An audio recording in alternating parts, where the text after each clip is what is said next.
3 дня мы работаем. Буквально вчера, вот уже вечером, по многим вопросам у нас рабочие обсуждения состоялись. Я сейчас Бадру Зурабовичу доложил о том, что мы делаем, что мы планируем делать за эти несколько дней. Он поддерживает тот план, который у нас есть. Он тоже понимает важность отраслевых дорожных карт, потому что действительно они наполнены мероприятиями от потребности.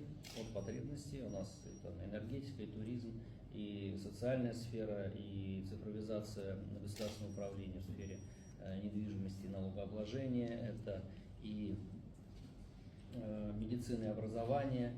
Это очень важные, серьезные и, скажем так, непростые для управления сферы, которые требуют и инвестиций финансовых, которые требуют инвестиций человеческого капитала, которые требуют иногда новых подходов в управлении теми или иными сферами.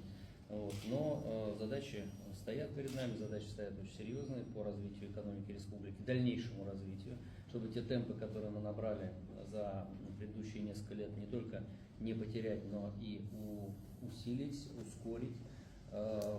Поэтому будем делать упор и на институциональные реформы, будем стараться привлекать максимальные ресурсы как со стороны Российской Федерации, так и со стороны растущих финансовых бюджетных возможностей республики. Это вот та самая возвратность, да, тот самый цикл, Владимир Владимирович, о котором вы упомянули. Знаковым является то, что наши объекты, которые мы с вами начинали делать в рамках ЕС-программы, либо в рамках льготного кредитования, на сегодняшний день уже становятся мощными точками роста экономики. Это и в сфере логистики и транспорта, это и промышленность, это и сельское хозяйство, пищевое производство. Я надеюсь, что в новом цикле у нас к этим объектам добавится еще раз ряд знаковых объектов, которые тоже станут точками притяжения, роста компетенций, формирования